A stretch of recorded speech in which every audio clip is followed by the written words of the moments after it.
Bismillahirrahmanirrahim. Assalamualaikum warahmatullahi wabarakatuh. Pertama-tama, marilah kita panjatkan puji dan syukur kehadirat Allah Subhanahu wa taala yang mana telah memberikan kita kesehatan, kenikmatan dan keselamatan dalam menjalani kegiatan sehari-hari ini. Sholawat serta salam tak lupa juga kita curah limpahkan kepada junjungan kita semua, Habibana wa Nabiyana Muhammad Sallallahu Alaihi Wasallam, kepada keluarganya, kepada para sahabatnya, dan tak lupa juga kepada kita selaku umatnya hingga yaumil qiyamah. Amin ya rabbal alamin. Baiklah, sebelum memasuki materi, saya akan memperkenalkan kelompok 2 yang akan menjelaskan tentang sumber-sumber dana bank syariah. Kami dari Universitas Alma-Ata Yogyakarta, Prodi Perbankan Syariah angkatan 2019,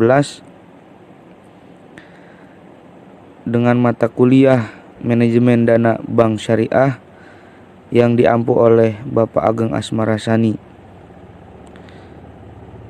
Baiklah, langsung saja. Perkenalkan, saya Dimas Iman Wibowo. Kemudian ada Mbak Kurnia Pajar Utami dan Mbak Siti Fatimah. Kami dari kelompok 2 akan menjelaskan materi tentang sumber-sumber dana bank syariah.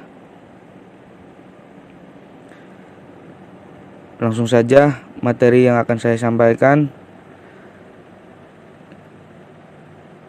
yaitu pertumbuhan bank sangat dipengaruhi oleh perkembangannya dalam menghimpun dana masyarakat, baik yang berskala kecil maupun yang berskala besar, dengan masa pengendapan yang memadai dari skala tersebut.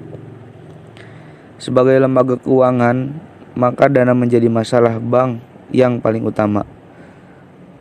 Tanpa dana yang cukup, bank tidak bisa berbuat apa-apa, atau dengan kata lain, bank tidak akan bisa berfungsi sama sekali. Dana adalah uang tunai yang dimiliki dan dikuasai oleh bank dalam bentuk tunai yang dapat diubah menjadi uang tunai. Uang tunai yang dimiliki dan dikuasai oleh bank tidak hanya berasal dari para pemilik bank itu sendiri, tetapi juga berasal dari titipan dana orang lain ataupun dana dari pihak lain yang sewaktu-waktu dapat ditarik kembali, baik sekaligus ataupun secara berangsur-angsur. Jadi dana bank itu tidak hanya milik bank sendiri. Jadi bank mempunyai nasabah, kemudian mereka memiliki tabungan, ada yang bisa diambil secara berangsur-angsur, ada juga yang ketika menabung langsung diambil kembali. Dalam pandangan syariah, uang bukanlah merupakan suatu komoditas, melainkan hanya sebagai alat untuk mencapai pertambahan nilai ekonomi. Hal ini sangat bertentangan dengan perbankan yang berbasis bunga. Kenapa? Karena bank yang berbasis bunga itu di mana uang mengembangbiakan uang. Tidak peduli apakah uang itu dipakai dalam kegiatan produktif ataupun tidak produktif. Jadi yang penting untuk menghasilkan keuntungan, uang itu harus dikaitkan dengan kegiatan ekonomi dasar, baik secara langsung melalui transaksi seperti perdagangan, sewa menyewa, dan lain-lain. Atau juga bisa tidak langsung melalui penyertaan modal guna melakukan salah satu atau seluruh kegiatan usaha tersebut. Berdasarkan prinsip tersebut, bank syariah dapat menarik dari pihak ketiga ataupun masyarakat dalam bentuk, yaitu ada 3. Yang pertama ada wadiah atau titipan, kemudian partisipasi modal, dan yang ketiga itu ada investasi khusus. Jadi titipan atau wadiah itu simpanan yang dijamin keamanannya dan pengembaliannya tetapi tanpa memperoleh imbalan maupun keuntungan. Kemudian yang kedua ada partisipasi modal. atau juga berbagi hasil dan berbagi resiko untuk investasi umum, di mana bank akan membayar bagian keuntungan secara proporsional dengan portofolio yang didanai dengan modal tersebut. Yang ketiga yaitu ada investasi khusus, di mana bank bertindak sebagai manajer investasi untuk memperoleh fee. Jadi bank tidak ikut berinvestasi, sedangkan investor sepenuhnya mengambil risiko atau investasi tersebut. Jadi bank hanya menyalurkan dan menjalankan investasi tersebut, tidak mengeluarkan dana. Nah, kemudian dengan demikian sumber dana bank syariah terdiri dari dua, yaitu yang pertama dari modal inti dan yang kedua ada kuasi ekuitas atau mudorobakun. Nah, di sini modal inti itu apa? Modal inti adalah dana modal sendiri, yaitu dana yang berasal dari para pemegang saham bank, yaitu pemilik bank. Nah, pada umumnya dana modal inti ini juga dibagi dari beberapa sektor. Yang pertama ada modal yang disetor, yang kedua ada cadangan, dan yang ketiga ada laba ditahan. Apa sih modal yang disetor? Modal yang disetor itu adalah oleh pemegang saham, yang dimana sumber utamanya itu dari modal perusahaan, yaitu saham. Sumber dana ini hanya akan ada apabila pemilik menyerahkan dananya pada bank melalui pembelian saham, dan untuk penambahan dana berikutnya dapat dilakukan oleh bank dengan mengeluarkan dan menjual tambahan saham baru. Seperti itu. Kemudian ada cadangan. Cadangan yaitu sebagian laba bank yang tidak dibagi, yang disisipkan untuk menutup timbulnya risiko kerugian di hari berikutnya. Jadi bank tersebut mempunyai cadangan dari laba bank itu sendiri. Nah, yang ketiga itu ada laba ditahan. Jadi laba ditahan ini sebagian laba yang seharusnya dibagikan kepada pemegang saham, tetapi para pemegang saham itu sendiri diputuskan untuk menanamkan laba kembali dalam bank. Nah, laba ditahan ini juga merupakan cara untuk menambah dana modal lebih lanjut. Nah, yang kedua dari sumber dana bank ini ada itu kuasi ekuitas atau mudorobah akun, di mana bank menghimpun dana dengan berbagi hasil atas dasar prinsip mudorobah, yaitu akad kerjasama antara pemilik dana dengan bank atau perusahaan atau pengusaha untuk melakukan suatu usaha bersama, dan pemilik dana tidak boleh mencampuri pengelolaan bisnisnya, jadi hanya mengeluarkan dana saja. Nah, keuntungan yang didapatkan itu dibagi antara keduanya dengan perbandingan yang telah disepakati sebelumnya. Nah, untuk kerugian finansial menjadi beban pemilik dana, sedangkan pengelola tidak dapat memperoleh imbalan atas usaha yang dilakukan. Berdasarkan prinsip ini, dalam kedudukannya sebagai mudorib, bank menyediakan jasa bagi para investor berupa rekening investasi khusus, dan rekening tabungan mudorobah.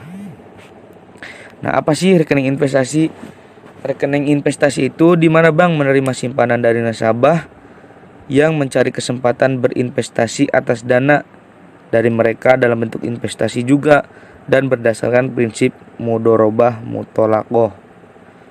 Nah, kemudian ada rekening investasi khusus, yaitu di mana bank bertindak sebagai manajer investasi bagi nasabah institusi untuk menginvestasikan dana mereka pada unit-unit usaha atau proyek-proyek tertentu yang mereka setujui maupun yang mereka kehendaki.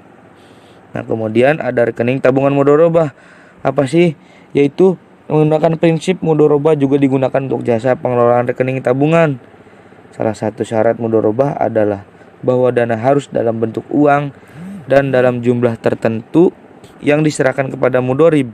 Karena itu, tabungan mudorobah tidak dapat ditarik maupun diambil dalam waktu yang tidak ditentukan.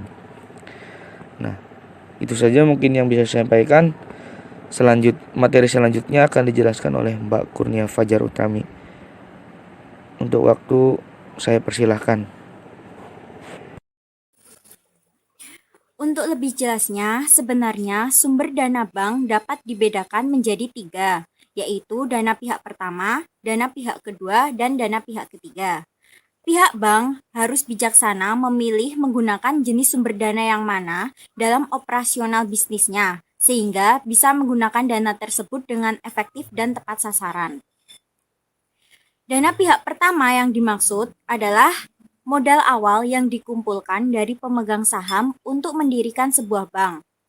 Untuk bank pemerintahan, misalnya BNI dan BRI, maka modal terbanyak didapatkan dari pemerintah sebagai pemegang saham terbesar. Sedangkan untuk bank swasta atau BCA dan BTPN, itu modal bisa didapatkan dari perseorangan atau kelompok.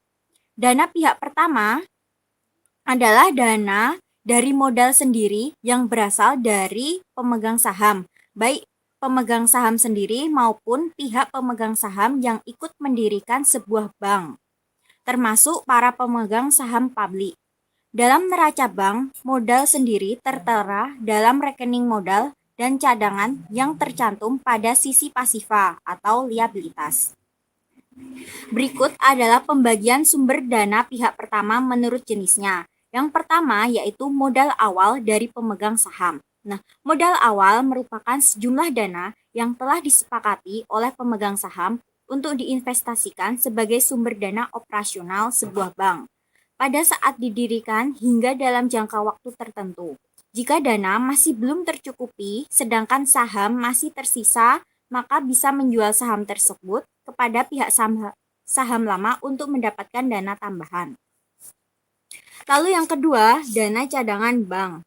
Dana cadangan bank bisa berupa laba dari tahun-tahun sebelumnya yang tidak dibagikan kepada pemegang saham. Sesuai namanya, dana ini digunakan sebagai cadangan sumber dana di masa depan sebagai antisipasi keuangan. Nah, dana cadangan bank ini adalah minimal tunai yang harus disimpan oleh bank untuk memenuhi persyaratan dalam Bank Indonesia. Nah, bank tidak dapat meminjamkan uang, tetapi harus menyimpannya di brankas atau di lokasi atau di bank sentral untuk memenuhi permintaan besar atau penarikan yang tidak terduga. Nah, cadangan bank menjadi cadangan wajib dan berlebih. Nah, lalu yang ketiga yaitu laba yang masih tersimpan. Nah, biasanya laba ini berupa dana yang belum diambil dari pihak pemegang saham tertentu, sehingga bisa digunakan sebagai dana cadangan sementara. Lalu yang keempat yaitu agio saham. Agio saham adalah nilai selisih yang dibayarkan oleh pemegang saham baru dibanding dengan nominal saham awal bank. Misalnya, per lembar saham perusahaan A itu dijual dengan harga 10.000. Nah, sedangkan harga aslinya itu 7.000. Berarti agionya itu selisih kelebihan yaitu 3.000. Lalu yang selanjutnya adalah dana pihak kedua. Nah, yang dimaksud dengan dana pihak kedua adalah sumber-sumber dana tambahan yang dapat dicairkan apabila bank mengalami kesulitan dalam mendapatkan dana pihak kedua dan pihak ketiga. Dana ini biasanya memiliki bunga yang lebih mahal dan hanya bisa digunakan untuk perputaran uang sementara waktu. Bank biasanya mengambil keputusan ini untuk membiayai transaksi tertentu dan mendesak. Nah, sumber dana bank kedua, pihak kedua ini terdiri dari yang pertama pinjaman dari Bank Indonesia. Nah, pinjaman ini dapat digunakan jika bank mengalami kesulitan dana dan membutuhkan bantuan dari luar negeri. Bantuan ini diproses dalam bentuk pinjaman ke Bank Indonesia yang ditunjuk sebagai penyalur bantuan. Pinjaman yang diberikan Bank Indonesia kepada bank untuk membiayai usaha-usaha masyarakat yang tergolong berprioritas tinggi seperti kredit program, misalnya kredit investasi pada sektor-sektor ekonomi yang harus ditunjang sesuai dengan petunjuk pemerintahan. Yang kedua adalah interbank call money. Jenis pinjaman ini biasanya digunakan untuk menutup kewajiban clearing dan memenuhi saldo giro wajib minimum di Bank Indonesia. Disebut juga dengan overnight call money, karena jangka waktu pelunasan pinjaman yang sangat singkat. Lalu yang ketiga yaitu repurchase agreement. Dana yang dapat Dana yang didapat dari penjualan surat berharga dengan jangka waktu dan harga yang sudah ditentukan di muka. Yang keempat yaitu pinjaman antar bank. Bank juga dapat meminjam dana dari bank yang lain selama mendapat persetujuan dari Bank Indonesia karena berkaitan dengan kebijakan moneter. Biasanya jenis pinjaman ini berbentuk pinjaman jangka menengah dan jangka panjang. Pinjaman ini biasanya terjadi jika antar bank peminjam dan bank yang memberikan pinjaman kerja sama dalam bantuan keuangan dengan persyaratan tertentu yang disepakati kedua belah pihak. Jangka waktu bersifat menengah dan panjang dengan tingkat bunga yang relatif lebih lunak.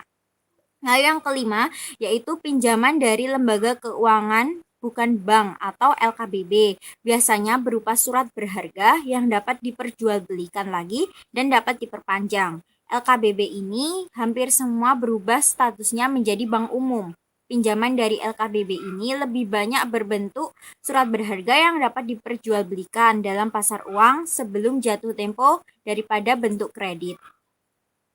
Terima kasih.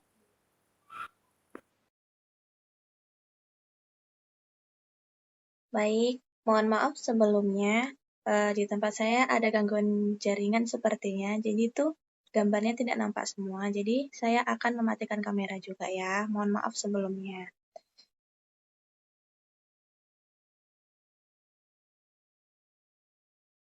Baiklah, di sini saya akan menjelaskan mengenai pembiayaan sindikasi. Nah, berdasarkan fatwa DSN MUI itu yang bernomor 91 garing 4 garing 2014 itu tentang pembiayaan sindikasi atau Al-Tamwil Al-Masrifi Al-Mujamma. Itu tuh merupakan akad antara beberapa lembaga keuangan, baik antara sama lembaga keuangan syariah maupun lembaga keuangan konvensional. Sindikasi itu suatu pembiayaan bersama terhadap suatu objek pembiayaan baik yang berjangka pendek maupun jangka panjang, di mana risiko pembiayaan ditanggung bersama oleh lembaga pemberi pembiayaan. Nah, terus pembiayaan sindikasi syariah itu pembiayaan yang diberi oleh lebih dari satu bank syariah atau lembaga syariah lainnya untuk memberi pembiayaan kepada suatu perusahaan. Dalam hal pembiayaan sindikasi syariah itu tidak jauh beda, namun letak perbedaannya tetap ada. Dalam pembiayaan sindikasi syariah itu harus sesuai dengan ketentuan agama dan hukum, agar tidak terjadi kesalahpahaman dari maksud kredit pembiayaannya. Nah, untuk manfaat dan tujuan sindikasinya itu, bagi bank, sebagai salah satu bentuk penyaluran dana, sarana berbagi risiko, meningkatkan kapasitas pembiayaan bank syariah, dan memperoleh pendapatan. Nah, bagi nasabah itu, untuk memperoleh pembiayaan dengan jumlah besar yang sulit dibiayai oleh bank. Nah, selanjutnya itu pola channeling. Di sini tuh pola channeling tuh banyak gitu, kalau dibahas itu kayak panjang. Cuman yang saya tangkap itu pola channeling itu definisinya itu tidak tegas, akan tetapi bila dikaji menjadi dua ketentuan, maka akan dapat dirumuskan bahwa pada intinya pola channeling itu pola kerjasama pembiayaan gitu. Pembiayaan dengan pola channeling adalah pembiayaan yang dananya itu berasal dari perbankan yang disalurkan kepada lembaga pembiayaan yang lain untuk disalurkan lagi kepada end user. Nah, untuk selanjutnya itu kayak penerbitan sukuk bank. Secara umum, sukuk itu dipahami sebagai obligasi yang berprinsip syariah. Sukuk itu surat berharga yang menampilkan kepemilikan aset oleh investor melalui penerbitan surat hutang dengan berbasiskan syariah. Suku diterbitkan oleh negara, perusahaan BUMN, dan perusahaan swasta. Selain itu juga, suku dan obligasi itu mempunyai perbedaan. Nah, perbedaannya itu kalau suku itu di perdagangan pada investasi itu dianggap tuh kayak sebagai sertifikat atau kepemilikan aset. Nah, kalau obligasi itu tuh dianggapnya perdagangan pada investasi obligasi konvensional itu dianggap sebagai surat pernyataan utang. Nah, kalau suku itu pada keuntungan atau imbalan yang diterima oleh investor itu berasal dari uang sewa atau ujroh. Atau bisa juga bagi hasil, bisa juga disebut margin. Nah, kalau obligasi itu keuntungannya tuh berupa kupon atau bunga dan capital gain. Terus kalau untuk suku itu memiliki batas dalam penerbitan obligasi. Nah, kalau obligasi itu tidak ada batas jenis industri dalam penerbitan obligasinya. Jadi itu kalau suku itu kayak masih dibatasi gitu, kayak dalam suku nih industri ini nih tidak bisa diterbitkan obligasinya karena ini masih bisa dipilih-pilih gitu. Kalau obligasi itu nggak bisa. Obligasi itu ya udah itu aja gitu. Semua diterima, semua ditampung gitu kan. Jadinya tuh ada perbedaannya. Terima kasih.